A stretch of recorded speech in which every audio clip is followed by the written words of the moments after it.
এমন তো অনেক দিন আসে যেদিন রাতে হয়তো খাওয়ার মতো কিছু থাকে না, আর থাকলেও কম পরিমাণে থাকে বা রান্না করতেও ইচ্ছে করে না। তাহলে সেই দিনগুলোর জন্য এরকম একটা ফাঁকিবাজি রান্না করে নাও তো আমার মতো। প্রথমে একটি পাত্রে 1 বাটি সুজি আর তাতে সমপরিমাণ আটা দিয়ে সামান্য একটু বেকিং পাউডার, বেকিং সোডা, হাতে ঘষে নিয়ে একটু জোয়ান, সামান্য জিরে, পরিমাণ মতো নুন আর হলুদ দিয়ে ভালোভাবে একটা চামচের সাহায্যে মিশিয়ে নিতে হবে। তারপর অল্প অল্প জল দিয়ে মিশিয়ে একটা মোটামুটি ঘন ব্যাটার তৈরি করে রেস্টে রাখতে হবে প্রায় 15 মিনিটের জন্য। অন্যদিকে আমি কিছু সবজি কুচি করে নিয়েছি। এবারে ব্যাটারে 1.5 চামচ মতো টক দই দিয়ে একে একে আগে থেকে কেটে রাখা বাঁধাকপি পাতা কুচি, ক্যাপসিকাম কুচি, টমেটো কুচি, গ্রেট করা গাজর, আদা কুচি, রসুন কুচি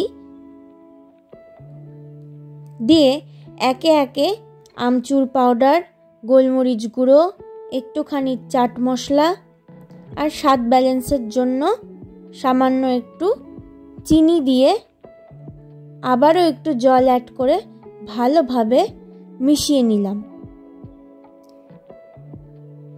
একটা বাটিতে 2টো ডিম ফাটিয়ে তাতে পেঁয়াজ কুচি, কাঁচা লঙ্কা কুচি, স্বাদ মতো নুন দিয়ে ভালোভাবে ফেটিয়ে নিলাম।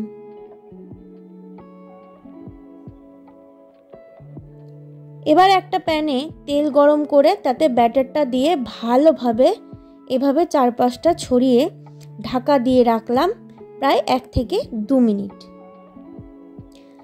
ঢাকা তুলে ওপর দিয়ে আগে থেকে ফেটিয়ে রাখা ডিমটা ছড়িয়ে দিলাম। এভাবে ঠিক যেভাবে আমি ছড়িয়ে দিচ্ছি পুরোটাকে ছড়িয়ে দিতে হবে।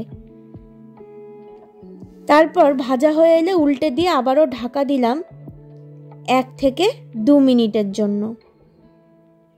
এবার আর কি, ব্যাস তৈরি এই আটা সুজির পরোটা।